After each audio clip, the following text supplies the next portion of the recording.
What's up, Closer Nation? Welcome to the Hardcore Closer Podcast. I'm your host, Ryan Stewman, and we got a good one for you today. Man, we had a good run with a lot of awesome guests on here. Man, I mean, like Tommy Vex, David Harris Jr., Zuby, Cafe Anderson, April Hall, Tony Kasai. I mean, we just had like back-to-back awesome, amazing guests on here. And you stuck with me this time, though. It's just me and you, and it's just us. But before I get in, I've got a hell of a show for you, too. I'm going to give you some wisdom, some lessons. Before I get into that, if you are an entrepreneur, if you work in sales, if you own a company, you've got to have a lead capturing website working for you. That's not an option anymore, right? Like, we're going into the metaverse. People are taking Oculus virtual reality, right? Like, we're going on a whole nother level of stuff. If you don't even have a website yet, if you don't even have a sales funnel, if you're not putting together a one-spot social page and a phone site, all this stuff, dude, you are just getting left behind because the youngsters have all this stuff. The youngsters got it figured out, right? The youngsters are using my product. The average user of my product is in their 20s. If you're in your 30s and 40s, you better catch up on this stuff for sure. If you're in your 20s, you better stay ahead of it. And then you got to go over to phone sites. You got to learn how to build your own websites, put offers on there. You can use our artificial intelligence. Literally, if you have no website skills, you can't write for shit. You can produce a website that's beautifully written copy on it that converts people that read it into prospects that pay dollars to buy your goods and services. Literally, all with the push of a button and putting some keywords in there. I have idiot proof the whole process. So if you get over there and it still don't work, it means you're an idiot. Just let that be socially awkward there for a minute.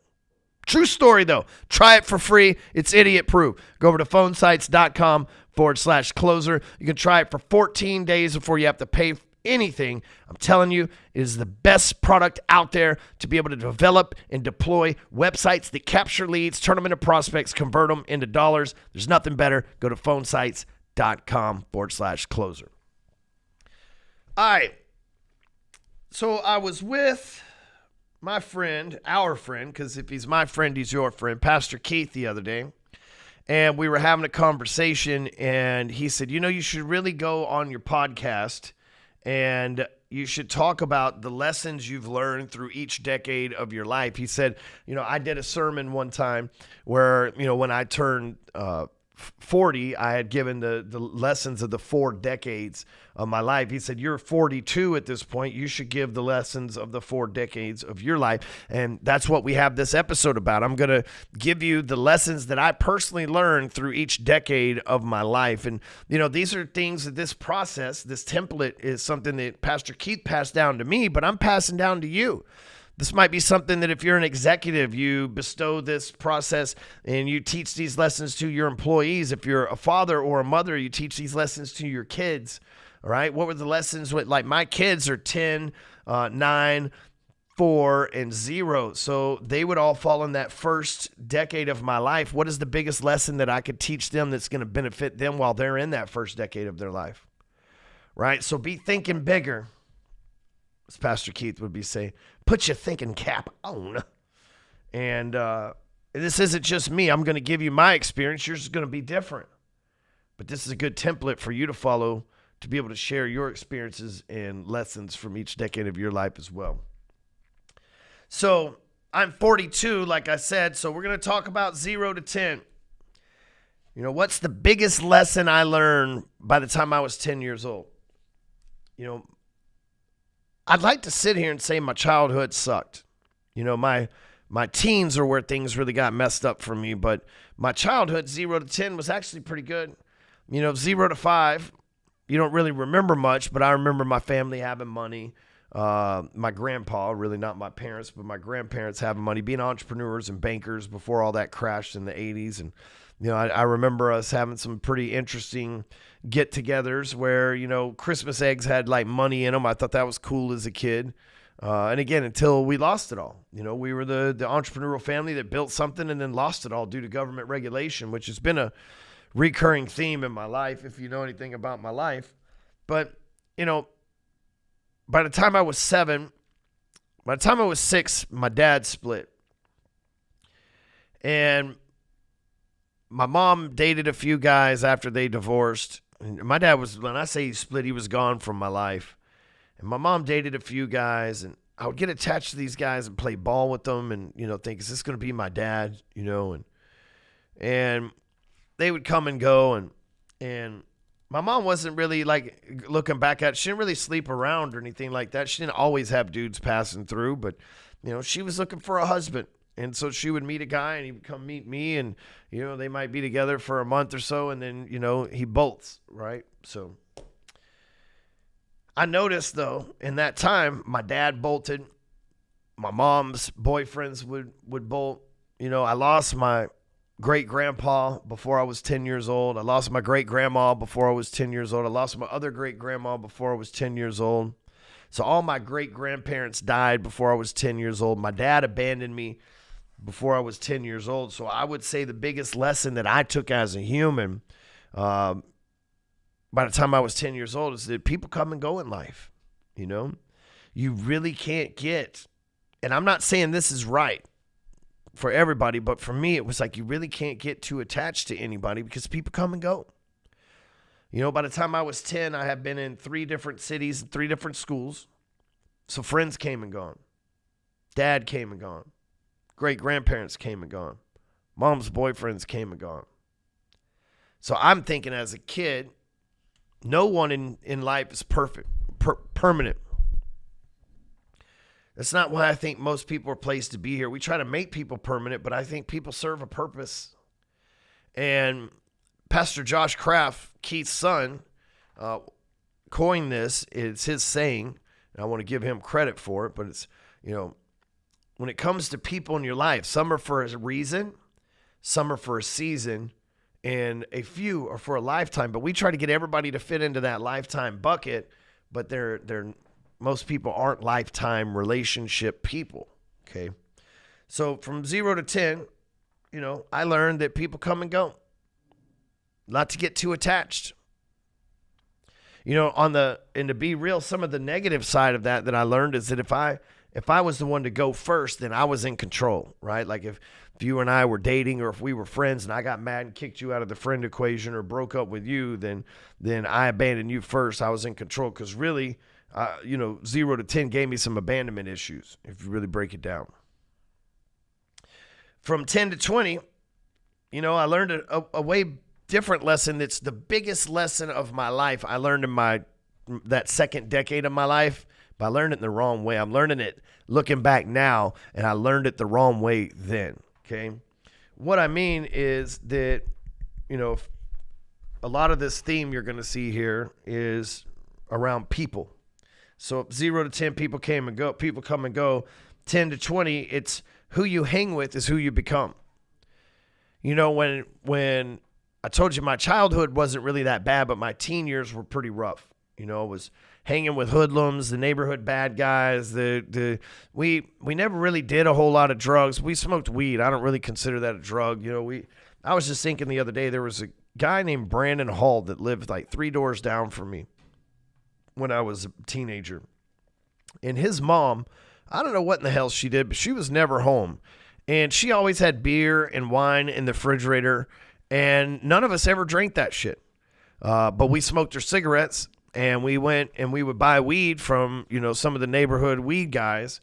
And, but we never drank or stuff. We weren't really into like getting drunk and all that. We like to take bong hits and everything else, right? But the reason why I say that was who I hung out with, and in the neighborhood that I was in, I hung out with questionable people. And as they got further into drugs, or as they got further into making bad decisions in life, they oftentimes drug me in with them. On the flip side, now at this point in my life, the people I hang out with lift me up. They're stronger than me, richer than me, better looking than me, more smarter than me, and that's the kind of people that I want to be around. Sadly, from the ages of 10 to 20, these people were all those things as well. That just shows how far behind and underdeveloped I technically was. But I realized, like, I hang out with these like knuckleheads in my neighborhood. I became a knucklehead of the neighborhood. When I was sentenced to prison at 19, which was a part of this decade, and I'm in prison, I start talking like prisoners. Who you hang out with is really who you become. When I was 22 and I became a banker and I start working at a corporate office, I start talking like Ned Flanders, like a banker. Like, well, some diddly bitch, you son of a gun. Like, I don't even know how to do that anymore. But I remember it was so bad that one time I was sitting in federal prison and I was like, what did I say? I said, because I was trying my best not to cuss while I was there. And I said, oh, that's so frazzling. And the guy's like, what? But anyway, I just realized, like, who you hang with is who you become. From 20 to 30, this is really where, you know, from 20 to 30 is really where I had to learn a lot of lessons because, man, life was pretty tough for me. I spent all of my 20s in parole, prison, or probation. And I was divorced 3 times in my 20s, two times in my 20s. And, you know, every time I got a foot or two ahead, I was always reset. But, you know, by the time I was 30, I was really struggling, to be honest with you. I had a little bit of money. I've always been like some guy that can go pull 6 figures out of air, but the big struggle for me was, you know, I had this identity as like I wanted to be this mortgage person, but the truth is I'm this person from prison. I have a felony not once but twice, you know, and every time I seemed to like get ahead somewhere, I kept getting set back, you know, but here's the thing, is I never really like hit it. When I went into a job interview, I just owned my shit. When I talked to customers, I just owned my shit. And so the big lesson from age 20 to 30 was like, whatever you do in your past, you can clean it up, right? Like whatever you've done in your past, you can make it right. In my 20s, I made some mistakes. I sold drugs. I had some guns I shouldn't have had. And I made some mistakes, but I did my time. I paid my fine. I did my punishment. And I own that shit. Now you can't really use it against me. You know, for a long time in my 20s, I felt insecure about that. What if they find out that I got a pass? What if they find out? But now I'm like, you know, by the time I was 30, I realized, like, I'm just going to own this shit, man. I made the mistakes. I learned from it.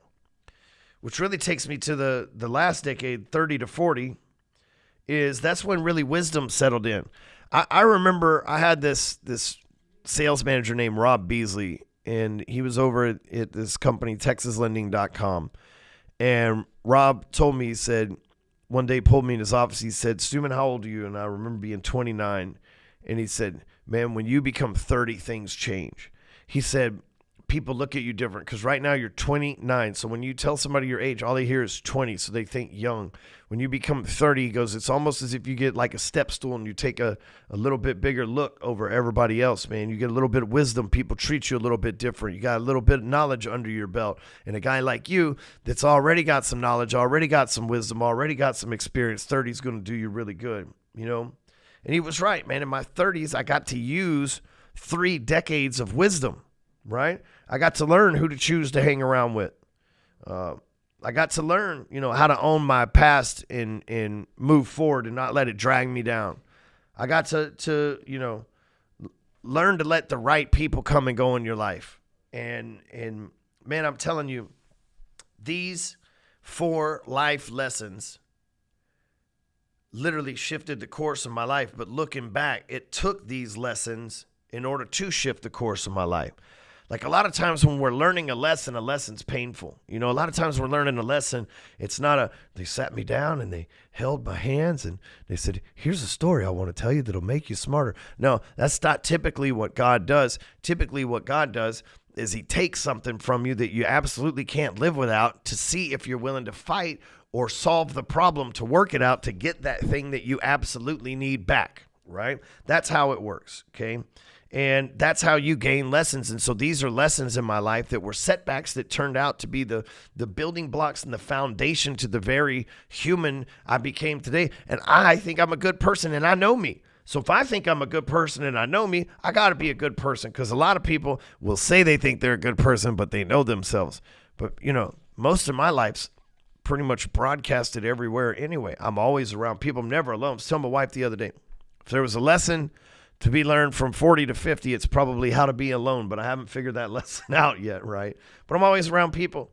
We got 30 employees. I got 7 people in my house at all times, 8 if you count security outside. Like, it's a lot of people. Stadiums full of people, not stadiums, but stadiums, hotel rooms, conference centers. Like, it's pretty crazy, But the reason why I say that is my life's pretty much followed by somebody at all times, and I prefer it that way. It's a great way of keeping me accountable, which will probably be a lesson one of the decades later on in life as well. But anyway, I hope this episode give you some of the wisdom that I've learned over the years. Open your eyes no matter how old you are. If you know somebody that's younger, in their 20s and their 30s, give them this so that they can be looking out for their own wisdom and lessons as well. Make sure you give us a review. Share this episode on social media. Screenshot it. Tag me. I love that shit. I always try to reshare a few every day, which might get you some likes and followers, especially if you're cute. Just saying. With that being said, we'll catch you next week. Rise above.